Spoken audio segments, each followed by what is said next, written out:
Ganda nito idol, dito talaga babagay si KP para sa Warriors yung andyan siya sa ibabaw sabay maghahanap siya ng mapapasahan. And bakit siya bagay sa ganun? Kasi he can actually shoot. Hindi tulad ng kunwari si Trace Jackson Davis dati, hindi naman tumitira sa labas yon, so mas predictable ang opensa. Ngayon po, since threat nga siya, lapit si Sam Hauser upang hindi siya makatira. At nag-open up yung loob kasi hinihigop na nga ni Porzingis yan sa labas. Kita nyo, nakapag-cut si Moody din kinailangan tuloy ni Vooch lumapit dyan to defend the rim. Ganda nang nangyayari dito idol dahil lang sa pag-playmake ni Porzingis in that area. Quality shot na sana to kay Draymond. Dapat tinitiran niya yan pero nag-end up pa rin naman sa score sa Dubs. Since dating player na nga rin po ni Coach Mazzulla to, kaya alam na alam din niya yung laruan nito ni KP. Sa kada hawak niya ng bola sa poste dito sa first half, heto ang ginagawa ng Celtics. Double team kagad kahit na hindi pa naman siya umiinit. And kahit tambak na kagad ang Warriors dito, syempre ayaw na rin i-risk ng Celtics na umiscore pa ng marami si Porzingis, no? Kaya hindi na siya pinadidiskarte. Actually, positibo nga to sa Warriors kasi may someone na nalilibre.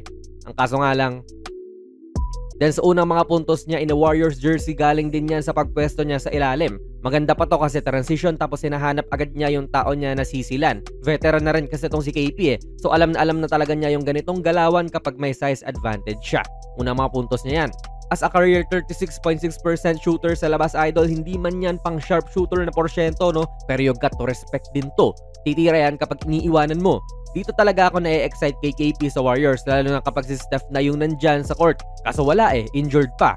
Iba yung epekto ni Porzingis sa mga handoff kasi nga shooting big siya. Si Horford naman ay ganun din pero medyo inconsistent ang shooting ni Lolo Al ngayong season Bumubuka talaga yung loob para sa cutters at nakikita nyo, nagkakarambola ang depensa. Biglang napaparotate si Gonzalez kahit na hindi niya tao yan. Kaya pwedeng problema talaga to sa kalaban. Good shot din to kay Moody idol.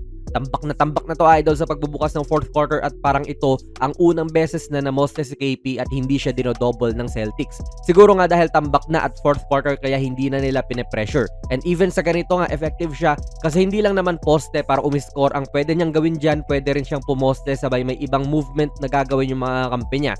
Tulad dito nag-a-adjust na si Spencer kasi pwede siyang pasahan or pwedeng may ginagawang screenings patong tatlo sa weak side. At effective passer po sa block si KP para magawa yung play. And if hindi nila magagawa yan, he can just rise up sa ganitong mga jumpers. Ang laki niya Ganda rin ang ginagawa niya rito idol kahit wala siyang stat kasi for some reason si GP2 po ang pumoposte dyan, though kita naman natin na hindi siya looking to score kundi looking to pass. Then ewan ko kung sadya ng Dubs to pero nagbibigay na si Spencer ng screen para kay KP upang makakuha siya ng advantage sa ilalim kontra kay Pinoy Ron Harper Jr. Madalas po sa mga shooters ng Dubs nila ginagawa to pero ngayon dito sa kanilang big man na shooter din naman.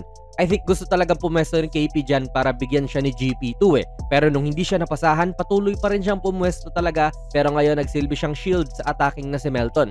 Tingin ko hindi ito set play, nagpakiramdaman lang sila at naging magandang Gortat screen si KP dyan. Mahusay ito kasi first game pa lang nila nagkaamuyan kagad.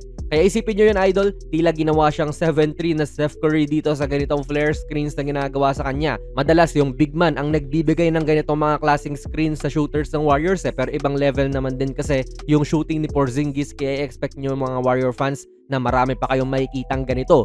Legitimate threat kasi talaga si Porzingis kahit saan sa court idol and lalo na syempre sa post, gawa nung mahaba talaga siya. Kapag walang double, ganito ang nangyayari. Kaya kanina hindi na siya pinapadiskarte ng depensa at double na kagad Kasi alam din ni Coach Mazzulla yung kakayahan nito. Tambak po ang Warriors this game idol kahapon, medyo nailapit lang sa dulo pero ang pinansin naman natin ay yung naging game ni Kristaps Porzingis. Unang laro niya kasi sa Warriors at masasabi ko po na solid ito with 12 points, 1 rebound, 1 assist, tsaka 1 block.